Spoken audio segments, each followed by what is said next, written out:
Hello everyone, Alex Winkler here. I am just waiting for YouTube to give me the "you are alive" signal, and I think I just got it. So welcome to the live stream, everyone. Again, my name is Alex Winkler, and the reason we're actually doing this video, one second, just checking this.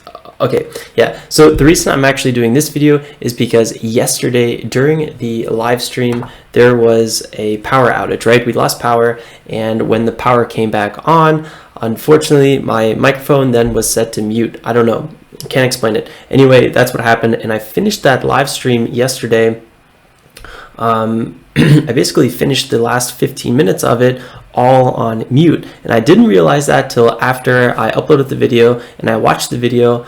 And I noticed my microphone was off, and I was like, oh no, like how does this happen? How can this happen? Whatever, it's fine.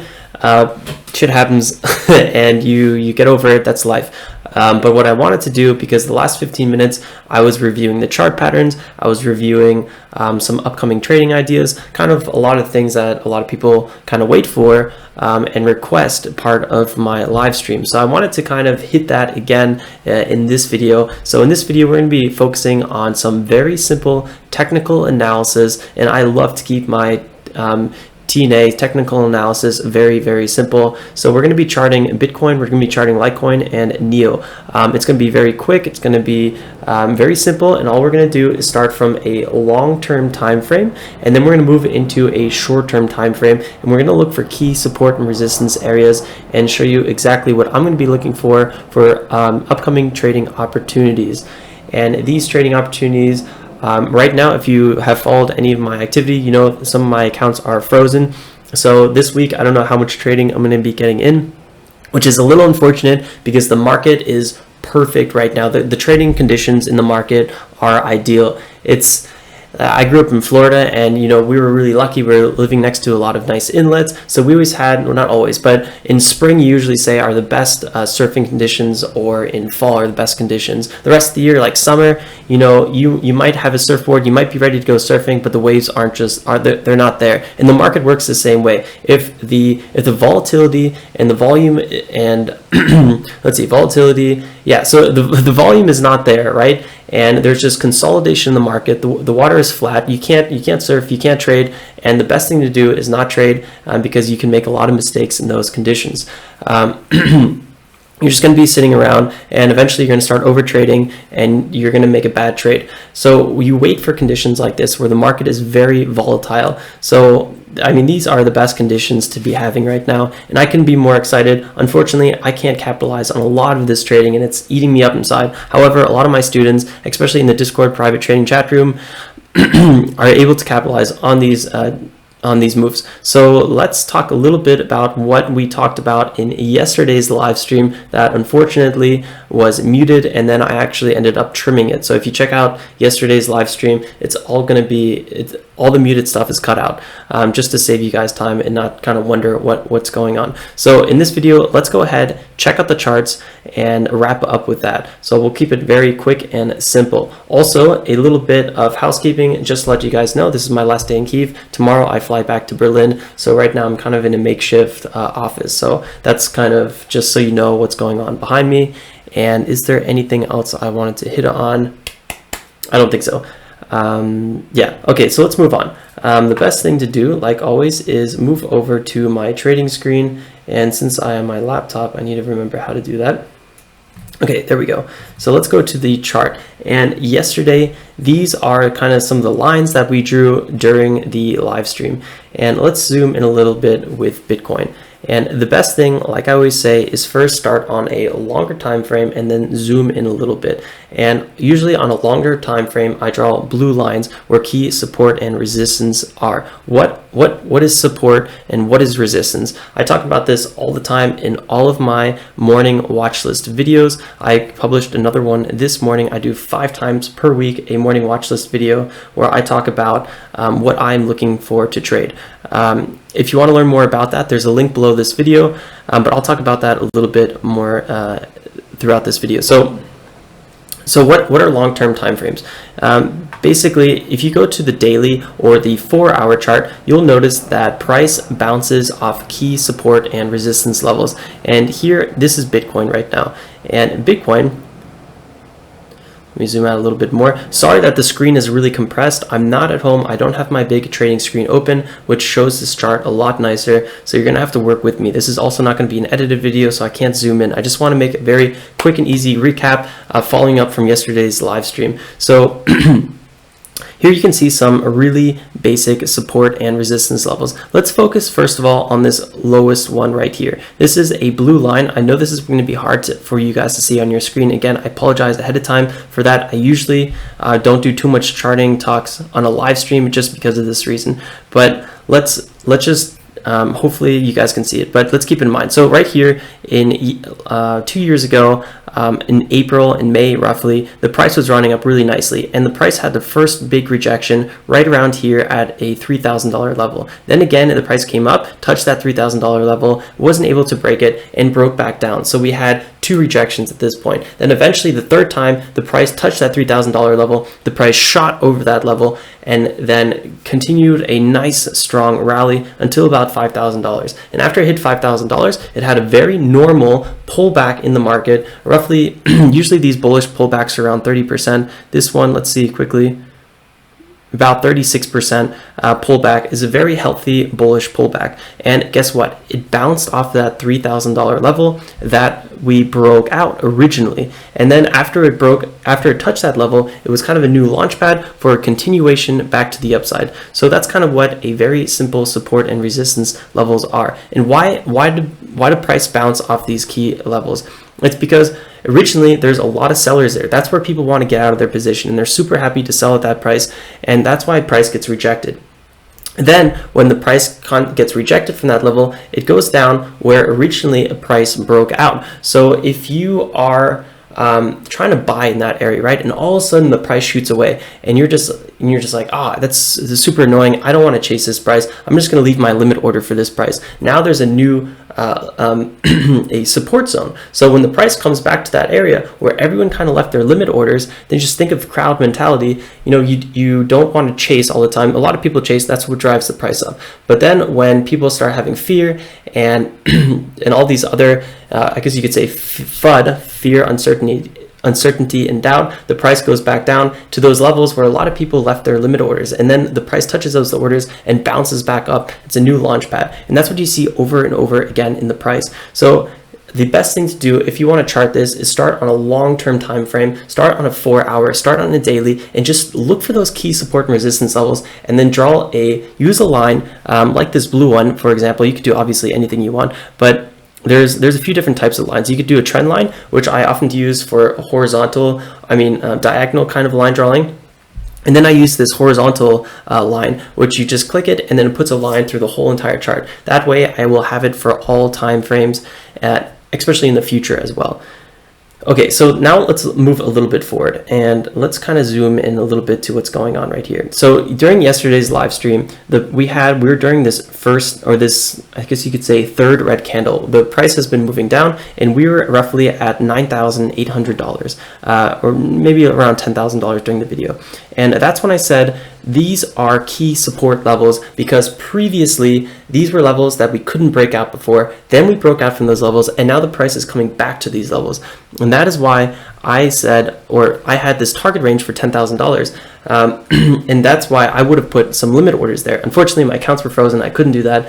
But that's ultimately what happened. We had a big bounce from this area, and right now the bounce is kind of losing some of its momentum. And the bounce was really strong, it was around 15%, which is really, really nice. So what I'm thinking might happen based on previous charting experience, I think we're going to see a little bit of consolidation. I don't think we're just going to collapse immediately. Now, I might be entirely wrong. However, this is kind of my playbook, right? I always like to have a strategy in mind, because a bad strategy is better than no strategy, and you always want to have some sort of idea and identify key support and resistance areas, because that's what's going to allow you to make those constantly profitable trades. And if you just go over to our trade journal, you can see that's exactly what we've been doing. This is the weekly chart. Whoop. A lot of lag. Okay, now I scrolled too far. Okay, so if you go to this is our tradejournal.co sheet. If you want to learn more about tradejournal.co, just go over to tradejournal.co and you can download the Google sheet. This actually will be a future site. So this will be all cloud-based in the future, but you can see all of our day trading is based off of these key support and resistance levels, and we're getting really close to that $1,000 per week average, and we're trading with a relatively small account size. We started around $6,000, and we were able to grow that account size to $30,000 just in what week are we on? 50 weeks, give or take, because of this really simple kind of charting strategy. So you can see day trading is what most of our trading is. Last week we only made $243 because I was only able to trade 2 days. And then on Wednesday we had to freeze all of our accounts, so that was a big issue with last week. But the week before that we were able to net $2,300. The week before that $1,000. The week before that $759. The week before that $2,280. And the reason we're able to hit larger numbers now is because our account size has gotten bigger. When we started off with $6,000, our position sizes were only about $5,000 per entry. Right now we can do position sizes of around $20,000 per entry. So even though we're making the same, 1, 2, 3% per trade, which we're able to do over and over again, all we did was increase the position size. So now, a 1% trade, instead of making $50, a 1% trade will make us around $200. And that's why just increasing your position size is so powerful. But you don't have to be stressed about, starting with a small position size, because it allows you to make a lot of mistakes and not have to worry about losing too much money. And that's the amazing thing about having a small account. You're able to really build up that experience. You're able to consistently prove that you can make these consistent trades. And our day trading, averages aren't even that huge. So let me quickly load this day trading tab. So our winning ratio right now is about 60.47%. This is just for day trading. Our average position size has increased to around $10,000, even though we really are trading with more $20,000 right now, but we made so many of those smaller trades in the beginning. Our average win percentage is 1.69%, and our average loss percentage is 0.77% because we cut those losses really, really quickly. Our swing trading percentages are much, much better because we have a longer time frame and we're able to be a bit more relaxed. And my swing trading average really brings up my whole entire average quite a bit. So our winning ratio right now, I think we're around 12 trades or 13 trades. We have a 100% winning ratio on our swing trades, mainly because I wait for those huge pullbacks and then I enter those swing trades. And I'm very, very conservative on my exits on my swing trades. So oftentimes the trade will go up 20, 30%, and I take my profits on average at 9.86%, right? I take my profits really quickly because I don't want to play with fire. I just want to consistently make those profits and avoid those big losses. If you go to our weekly chart, where is this one? Weekly chart, you can see we have no really big pullbacks in the losses, and simply because I cut my losses quickly and I like to pile in those 1, 2, 3% day trades and occasionally make those nice swing trades as well. I won't talk too much about the chart right now, but this is the weekly chart. So let's go over to, let's talk about BTC a little bit longer. So right now with BTC, what we might be seeing in the market is a little bit of consolidation in a channel. So we have a horizontal channel right here where there is key support and key resistance. And you can see we broke out of this resistance area right here. And then the first thing what happened, we bounced back to it. Yeah, we broke out of it a little bit, but you can see the body of the candle is right here. And the body of the candle is the most important part. Also, if some of these things don't make sense to you, check out profitablecryptotrader.com because I talk about everything in my course where I have over 50 videos that outline everything. The course is only $395. It's extremely affordable, and you could not just apply it to crypto, but you can apply it to the stock market as well, because that's where I originally learned how to trade. And I've been trading for over 6 years now. I had to think about that. When I lived in New York City, right? So I've been trading for over 6 years now. I'm getting close to 7 years actually. And this is what I do full time. So this is really, I don't know, it works over and over again if you're trading equities or if you're trading crypto. So these really simple strategies is really what I like to focus on. There's plenty of other things you can do, from RSI to Fibonacci. But for me, just clear support and resistance is what is extremely reliable. It also keeps your chart very clean because you don't have all these crazy things going on. I do like to have the RSI up sometimes because it's always interesting to look at it, but for me the RSI is more for longer term confluence or divergence indicators, but not so much day trading. I use it 0 for day trading. Just kind of keep that in mind. I just have it on my chart because that's kind of a nice default setting. Anyway, So right now I'm thinking that, okay, so we have major resistance here, we have major support right here, and there's probably going to be a little bit of consolidation, a little bit of profit taking, a little bit of, you know, mixed emotions. People aren't really sure what's going to happen next, and I wouldn't be surprised if we saw a little bit of movement in this kind of ascending channel range where the price actually moves up a little bit before we have a continuation to the downside. So that's what I'm going to be looking for with Bitcoin. And actually, if you are looking to build a longer term Bitcoin portfolio, honestly, if you want to take the guessing game out of the market, just averaging in every week is always a really good idea. So that would be one way to not have to guess the market. But if you want to maybe guess the market a little bit, I wouldn't be surprised if we had some consolidation, maybe in a bit of an ascending channel, and then a break of this consolidation, and then a kind of turn to the downside. So that's what I'm personally going to be looking for. Let's talk about Litecoin just a little bit very quickly. So also, before I talk about Litecoin very quickly, let me just make sure everything is good. Camera is good, microphone is good, lights are on. Okay, very, very nice. So let's get back to action, because that could have saved me yesterday. So with Litecoin, again, guys, I feel like I'm just, you know, broken record player sometimes, but we have key resistance here. Remember these blue lines? These blue lines go all the way back. They get stretched really far back. And now these blue lines are, again, come in perfectly. So again, originally these were, I don't know, support or resistance lines, and then the price comes all the way up, touches this kind of $100 area, this 90, more like $98, $99 area, and gets rejected. Then we come back up, we try to break out, we have a fake out, get rejected. Then the third time we break out of that level, what happens? There's a breakout and then there's a bounce, where first you break up, all the FOMO all the people just jump on board trying to get into those entries, and then there's a lot of profit taking. This is usually where a lot of day traders are selling their positions, taking profits. And then right here we have where we had that initial breakout at around $100, $99. It's now the new support level, and then boom, the price runs all the way up, nice 43% increase, where to former resistance lines again, and that's where the price gets halted. It's just constantly repeating itself. So great entries for Litecoin would be around this $108 level. If you placed a limit order and just waited for the price to come back, you could have secured a perfect, you know, 20%. I personally probably would have took profits around 5 to 10%, locked in my profits, because you never will go broke taking profits. But you could have been a little bit more risky and wait for that huge 20%, which could, you know, with $20,000 position size, net you $4,000 in just 3 days. I would have made this trade. It sounds so stupid to say, you know, I would have done this, I would have done this. I'm doing it week and again, week and after. You know, we've been doing this for over 50 weeks just alone with these live streams. Just this week alone, I have frozen accounts, and I'm missing some of the best volatility. I'm missing that spring and fall surf that I was talking about in the beginning of this video. So that's a little bit painful.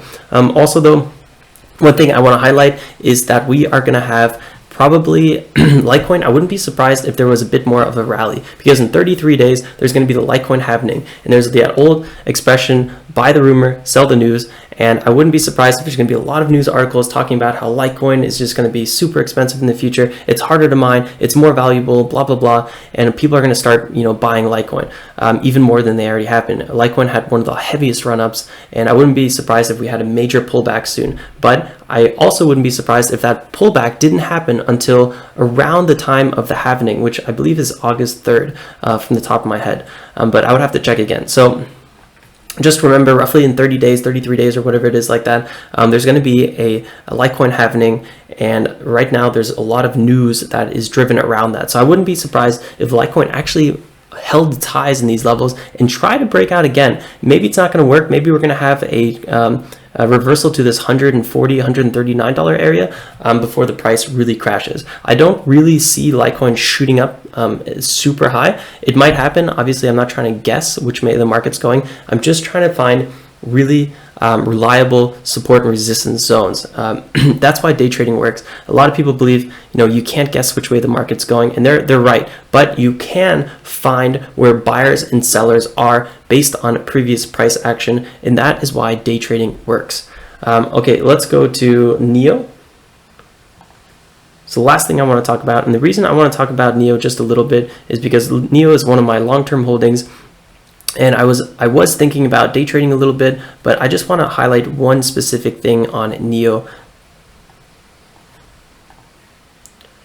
And before I do that, let me just make sure everything is right. Okay, so one thing I want to highlight with NEO is NEO had one of the meanest sell-offs, and and this sell-off is actually a great buying opportunity for so many people. So all of 2018, NEO was just going down, and it was going down really heavy. The price was, I think, 150 or something like that. Whoa, hold up. It actually hit over $200. I don't even remember that. I remember that when the price was stuck in this $150 range for a really long time. So check out this selling. It just... Some traders call this pattern the crow, where there's just a lot of sellers and they're just constantly picking away at a carcass, and it kind of just dies off, right? But now what is something that's really interesting as a trader and an investor, especially when it comes to NEO? And I'll tell you right now, oh man, everything is just delayed and it's freaking me out. I can't wait to be back at my trading desk tomorrow. Okay, so here's what happened. So we have constant selling pressure, and then right around here, December 2018, we hit a bottom, and this bottom was really close to previous support zones, and after that area we always made higher lows, and we weren't able to really break to a new high till March, the end of March 30th. We broke to a new high. So it's kind of hard to see in this chart. I know, I apologize, I can't really zoom in much more. Okay, well, I guess I can zoom in a little bit more, but I just can't, you know, I'm not going to edit this video, so I can't really zoom in and show you guys as nice as I would. But check out this. So higher low, higher low, higher low, and what that means is there's buyers coming in right now. The sellers are slowly losing the battle, and boom, we had this huge pop from a resistance zone, and then we came back down to this resistance zone. We dipped under it a little bit, but with very low volume, which means it's not very significant, and then we came and had a nice run up, and right now we're actually forming a bullish flag, and to me NEO is one of the most bullish charts right now in terms of larger cap coins, right? I don't trade too many small cap coins because you can only trade with $500, and it's a very illiquid. If you don't know what that means, just Google it. A liquid is just, you know, you can't enter an exit position very easily because there's not enough buyers and sellers. So I look for very liquid stocks and coins. And right now, what you can see with NEO is there's just constant higher lows being formed, which means there's a lot of buyers, there's a lot of interest in NEO, and I wouldn't be surprised if NEO had a massive rally. It also rallied a lot less than a lot of the other coins, so keep that in mind as well. And there is NEO, I think 3.0 that's coming out or just came out. I don't know, it's hard to keep up with all these coins, but there's a lot of positive news. A lot of people compare it to the Chinese Ethereum. So there's just a lot of bullish kind of sentiment around NEO. And I wouldn't be surprised, especially based on technicals, that we have a huge run on our hands in the short-term future with NEO. So I'm going to be keeping a close eye on NEO. I just really like how there is somewhat of a bottom forming. So yeah, that's really all I want to talk about in this video. Let me go and zoom in a little bit to me. Okay, so I hope everything worked and this video finally is okay. It's some of the downsides of traveling. You kind of have to, I brought my lights, I brought my microphone, everything you have to kind of carry with you and set up and take back down. When I was not doing YouTube videos, it was really easy to trade and travel, but now I got to think about a few more things, and I'm still, getting used to it. So this whole, video stuff is very new for me. Anyway, I think that is everything I wanted to cover. Let me see.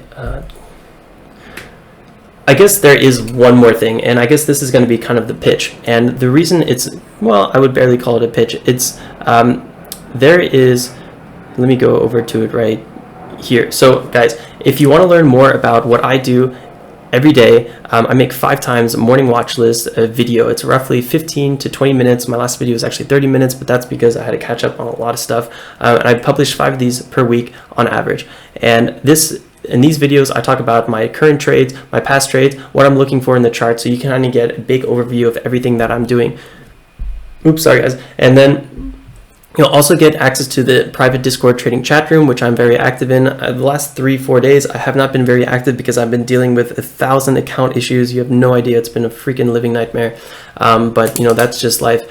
You also get access to my complete investor portfolio, which right now is a little scrawny because, well, we've been in a bearish market, but right now I'm averaging it into the market. I have some really nice long-term holdings that I'm involved in, and I share all my thoughts on those. Also, you get access to my statistically proven chart pattern library, which is super dope. You can see really all the percentages, what chart patterns are my most profitable, what are my winning percentages, and all that good stuff. And right now you can get access to all of this. You get grandfathered in for only $27 a month. And the reason I'm giving it away for $27 a month is because I want to get a lot of feedback before I increase the price. And in the future, this is all going to be moved over to Trade Journal. And when that happens, after maybe a month or something, then the price is going to increase. I'm not entirely sure, but I'm looking around $47 because I'm also going to be able to give you guys way more feedback on all your trades. And that's something right now that it's really hard for me to do based on the current platform. So once I'm able to offer you guys more, then the price will go up a little bit because I probably can't handle too many students because it will just be a lot of work for me to check. So I'm going to cap that a little bit. And that's why the price is going to increase a little bit. But right now, if you join, you get grandfathered in at $27 a month. So I just kind of want to shed some light on that. Also, check out tradejournal.co because this Google Sheet has helped me tremendously become a better trader. I've been trading, like I said, around 6 years now, since when did I move to New York City? 2012? I don't even remember. So yeah, anyway, the point is that what is the point? The point is that originally I was really not documenting my trades when I first started trading, and then eventually like 3-4 years later after I started trading, I started really noting all my trades, trying to learn from them. I printed out chart patterns, taped them